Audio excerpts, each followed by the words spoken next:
સુરતમાં દર વર્ષે ઉજવાતા ગણેશ ઉત્સવને વધુ વ્યવસ્થિત અને સામાજિક રીતે ઉપયોગી બનાવવા પૂર્વ કોર્પોરેટર અને એડવોકેટ દીપક આફ્રિકાવાલાએ ગણેશ ઉત્સવ સમિતિને પત્ર લખી અનેક મહત્વના સૂચનો કર્યા છે, જેમાં એક શેરી એક ગણપતિ જેવી નવી વ્યવસ્થા અમલમાં મૂકવાની માંગ પણ સામેલ છે। સુરતના પૂર્વ કોર્પોરેટર દીપક આફ્રિકાવાલાએ ગણેશ ઉત્સવમાં સુધારા અને નવી આચાર સંહિતા લાગુ કરવાની માંગ સાથે ગણેશ ઉત્સવ સમિતિને પત્ર પાઠવ્યો છે। તેમના જણાવ્યા મુજબ સુરતમાં દર વર્ષે અંદાજે 84,000 મંડપોમાં આશરે 3,50,000 ગણેશ પ્રતિમાઓની સ્થાપના કરવામાં આવે છે। એક જ શેરી કે મહોલ્લામાં એકથી વધુ મંડળો ઊભા થતા યુવાનોમાં એકતાના બદલે વિભાજનની ભાવના વધે છે। સાથે જ અલગ અલગ મંડળો દ્વારા ફાળો ઉઘરાવવામાં આવતા ગરીબ અને મધ્યમ વર્ગીય પરિવારો ઉપર પણ આર્થિક બોજ વધે છે। શહેરમાં ઉત્સવના 10 દિવસ અગાઉથી મંડપો ઊભા થવા લાગે છે અને ઉત્સવ પૂર્ણ થયા બાદ પણ લગભગ 10 દિવસ સુધી તે દૂર કરવામાં આવે છે, જેના કારણે લગભગ 1 મહિના સુધી રસ્તાઓ પર ટ્રાફિકની સમસ્યા રહે છે। જો એક જ વિસ્તારમાં આવેલા મંડળો સાથે મળીને ગણેશ ઉત્સવ ઉજવે તો આ તમામ સમસ્યાઓનું અસરકારક નિવારણ શક્ય બની શકે છે।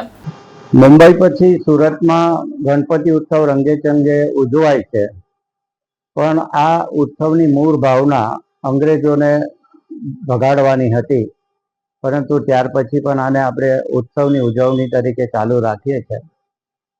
તો હવે આપણી ભાવના એવી હોવી જોઈએ કે હિન્દુઓનું સંગઠન મજબૂત થાય અને હિન્દુઓને સલામતી અને સુરક્ષા મળે, એ હેતુ મુખ્ય હોવો જોઈએ।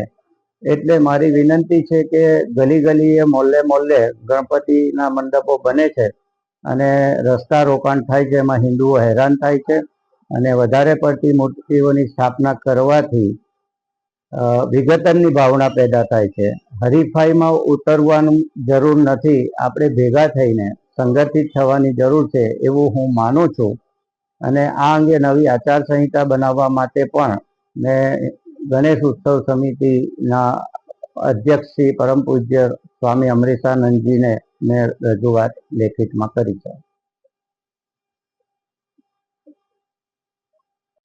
મારી એક બીજી રજૂઆત પણ એ છે કે આપણે હવે માટીની જ મૂર્તિની સ્થાપના કરીએ અને નાની મૂર્તિની સ્થાપના કરીએ અને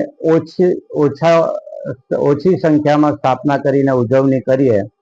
મિલન મંદિરના અમરીશાનંદજી મહારાજે તો જાહેરાત કરી છે કે હવે અમે માટીની મૂર્તિની પણ સ્થાપના કરવાના નથી, અમે પંચધાતુની મૂર્તિની સ્થાપના કરશું, એટલે વિસર્જન કરવું ન પડે અને પોલ્યુશન, પાણીમાં પોલ્યુશન, હવામાં પોલ્યુશન વગેરેના પ્રશ્નો છે તે અમારી મૂર્તિથી આવી શકે નહીં।